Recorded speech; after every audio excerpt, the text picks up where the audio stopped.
rekan-rekan media, dan masyarakat Provinsi Sumatera Selatan yang kami hormati.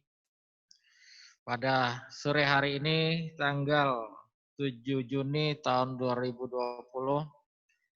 sebagaimana biasa kami dari gugus tugas percepatan penanganan COVID-19 Provinsi Sumatera Selatan menyampaikan tentang perkembangan kasus COVID di Provinsi Sumatera Selatan.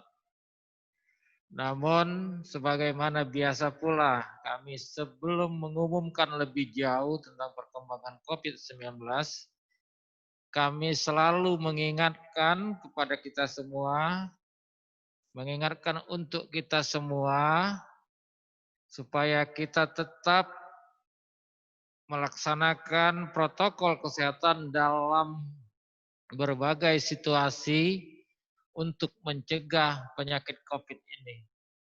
Pertama, yaitu kita harus memakai masker dengan benar pada saat kita keluar rumah, pada saat kita berada di tengah keramaian. Terutama kami melihat di sekitar kita, yaitu di lingkungan pasar, yang mana pasar merupakan tempat yang ramai, tempat yang banyak dikunjungi orang, sehingga tempat yang seperti itu akan sangat memudahkan penularan COVID ini apabila kita tidak memperhatikan protokol kesehatan. Oleh karena itu, kita harus memakai masker di tengah lingkungan yang ramai seperti itu. Kita tahu bahwa pasar merupakan pusat perekonomian yang mana aktivitas ekonomi di sana tidak boleh terhenti. Oleh karena itu kita harus tetap bisa melaksanakan kegiatan aktivitas kita sehingga kita bisa menghasilkan penghasilan tetapi kita aman dari penyakit COVID ini. Oleh karena itu kita gunakan masker dengan benar. Kemudian kita cuci tangan kita dengan sabun di air yang mengalir dan jagalah jarak antar satu dengan yang lainnya jangan kurang dari 1 meter karena penularan virus ini sangat mudah dalam jarak yang dekat. Oleh karena itu jaga jarak, cuci tangan dan memakai masker merupakan kunci dalam memberantas atau menghentikan penularan virus di tengah-tengah kita. Kita menyayangi keluarga kita, oleh karena itu pula kita keluar rumah tetap memakai masker, kita tidak ingin tertular dari orang lain sehingga kita sakit atau bahkan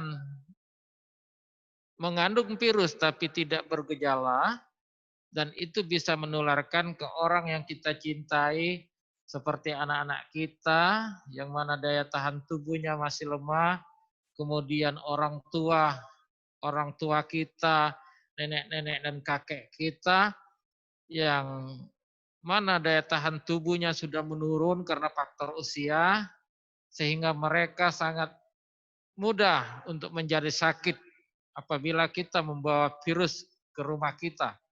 Oleh karena itu memakai masker bukan untuk diri kita, tapi juga untuk orang yang kita cintai.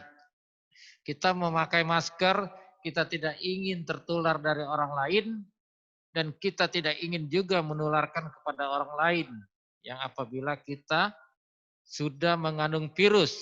Karena kita tidak tahu apakah kita mengandung virus atau tidak, karena kita tidak melakukan pemeriksaan di laboratorium. Oleh karena itu, prinsip inilah yang harus kita pegang, kita pahami, dan kita mengerti, sehingga kita bisa memakai masker dengan baik. Karena dengan prinsip itu, kita tetap memakai masker dari keluar rumah hingga sampai pulang lagi ke rumah. Kemudian tingkatkan daya tahan tubuh kita, tingkatkan imunitas tubuh kita, dengan demikian yang apabila kita terinfeksi atau virus COVID ini, virus corona ini masuk ke dalam tubuh kita dan kita tidak akan menjadi sakit ke dalam kondisi sakit yang parah. Artinya kita dengan daya tahan tubuh yang kuat bisa saja kita sakit ringan dan bahkan tidak sakit karena daya tahan tubuh kita menjadi kuat dan bisa melawan virus corona ini. Dan yang paling terpenting sekali lagi tekad, semangat, dan jiwa kebersamaan sehingga kita bisa memberantas, bisa mencegah penularan virus ini di provinsi yang kita cintai ini. Karena itu sekali lagi kami berpesan tetaplah disiplin, tetaplah melaksanakan himbauan ini karena ini penting supaya kita bisa mencapai Sumatera Selatan bebas COVID atau penyakit COVID-19 di Provinsi Sumatera Selatan berhenti penularannya di tengah-tengah kita dan kita kembali ke kondisi kehidupan yang nyaman lagi, kembali kondisi kehidupan yang seperti dulu lagi, yang mana kita bisa beraktivitas normal kembali lagi. Mungkin itu yang dapat kami sampaikan. Selanjutnya kami akan menyampaikan perkembangan kasus COVID-19 di Provinsi Sumatera Selatan pada hari ini Minggu tanggal 7 Juni tahun 2020 sebagai berikut. Pertama yaitu ODP atau yang lebih dikenal dengan orang dalam pemantauan. Total sampai hari ini berjumlah 6.866 orang dan telah selesai dilakukan pemantauan sebanyak 4.319 dan masih dalam proses pemantauan sebanyak 2.547 orang. Kemudian yang kedua yaitu PDP atau pasien dalam pemantauan dalam pengawasan.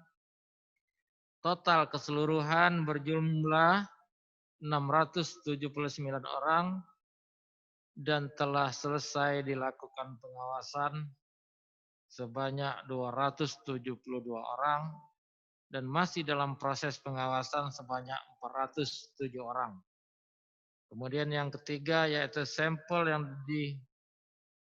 diambil dan dikirim ke laboratorium kesehatan berjumlah 5.153 orang yang terdiri dari sampel dari OTG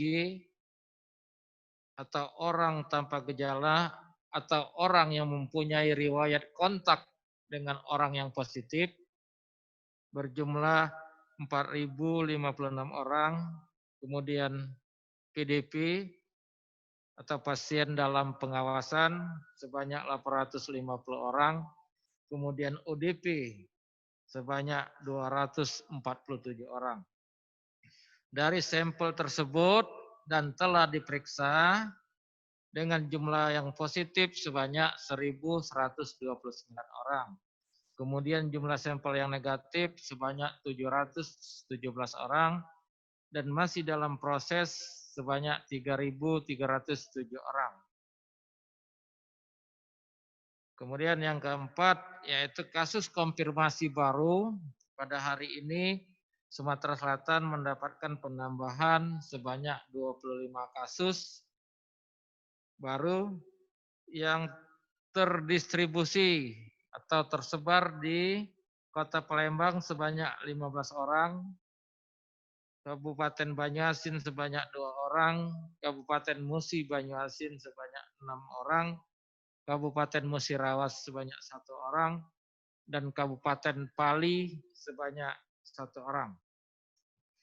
Kasus sembuh pada hari ini kita mendapatkan penambahan sebanyak 47 orang yang terdiri dari Palembang sebanyak 24 orang, Musirawas 1 orang, kemudian Banyuasin 1 orang, Lubuk Linggau 7 orang, Prabu Muli 2 orang, dan Ogan Kemering Ilir sebanyak 11 orang, Pali sebanyak 1 orang. Sehingga total sembuh pasien COVID di Provinsi Sumatera Selatan sampai hari ini berjumlah 344 orang. Kemudian yang terakhir yaitu pasien yang meninggal, tidak ada penambahan pada hari ini, masih total 42 orang. Demikian yang dapat kami sampaikan. Terima kasih atas perhatiannya, atas kerjasamanya, atas jiwa dan semangatnya untuk memberantas, untuk menghentikan penularan COVID-19 di Provinsi Sumatera Selatan yang kita cintai. Sehingga kita bisa kembali ke kondisi aktivitas yang normal lagi. Demikian, wassalamualaikum warahmatullahi wabarakatuh.